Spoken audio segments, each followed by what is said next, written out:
بھیجنا تھا، وہ زمانہ جب تمام ہو گیا، حضور علیہ السلام پہ مکمل ہو گیا، اور ایک نبوت حضور علیہ السلام کی ختم نبوت مکانی ہے کہ یہاں سے اللہ نے سلسلہ نبوت کو شروع کیا اور یہاں پہ مکمل کر دیا، اب کسی اور کو نبی نہیں آنا۔ اور پھر ایک بڑا عجیب نکتہ علامہ قاسم نانوتوی نے ارشاد فرمایا، وہ فرماتے ہیں کہ میرے آقا کی ختم نبوت ایک ایسی ختم نبوت ہے جسے ختم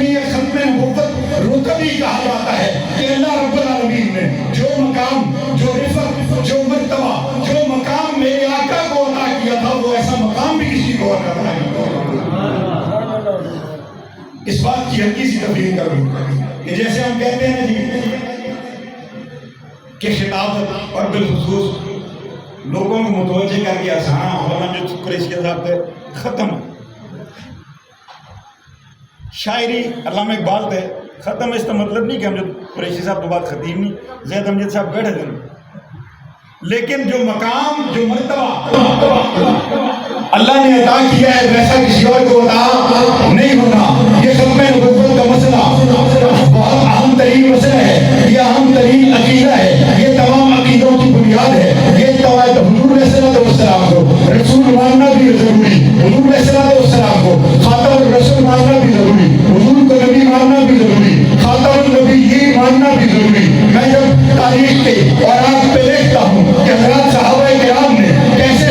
آقا نبی کریم صلی اللہ علیہ وسلم کی ختم نبوت کی حفاظت کی، جناب حبیب بن زید انصاری خضرے کی کا واقعہ مجھے یاد آیا کہ وہ مسلمہ کذاب کے دربار میں پہنچے، مسلمہ کذاب نے حضرت حبیب بن زید انصاری سے پوچھا، اے حبیب بن زید اتشہد، کیا تم اس بات کی گواہی دیتے ہو ان محمد رسول اللہ، کہ محمد صلی اللہ علیہ وسلم اللہ کے رسول ہیں؟ حبیب بن زید کہتے ہیں نعم اشہد، میں اس بات کی گواہی دیتا ہوں ان محمد رسول اللہ، کہ محمد صلی اللہ علیہ وسلم اللہ کے رسول ہیں۔ اگلا سوال حبیب مسلمہ کذاب حبیب بن زید سے کرتا ہے، حبیب تو کیا اس بات کی گواہی میں دیتا ہے اتشہد انی رسول اللہ، کیا تو اس بات کی گواہی میں دیتا ہے کہ میں اللہ کا رسول ہوں؟ حضرت حبیب بن زید کہتے ہیں کہ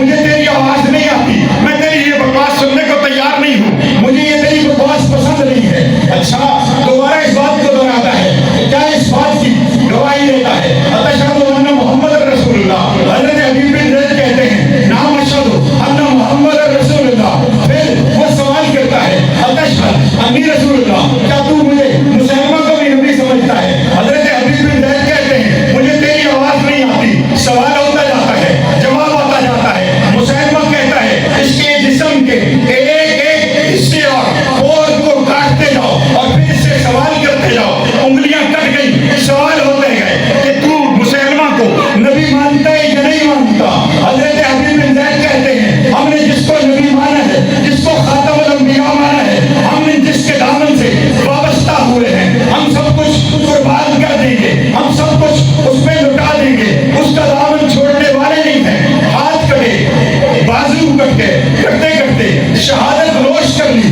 جام شہادت نوش کر لیا، شہید ہو گئے، لیکن سرکار دو عالم صلی اللہ علیہ وسلم کی ختم نبوت پہ حق نہیں آنے دیا۔ مجھے ایک اور واقعہ جناب عبداللہ بن سعود ابو مسلم خولانی کا یاد آیا، اسود انسی نے انہیں پکڑ کے اپنے دربار میں لے کے گیا اور کہنے لگا کیا تو مجھے نبی سمجھتا ہے؟ یہ اسود انسی بھی حضور علیہ السلام کے زمانے میں تھا۔ ابو مسلم خولانی کہتے ہیں میں تجھے نبی نہیں مانتا، ہم نے تو جناب نبی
کر دیا گیا. اس سے تیسرا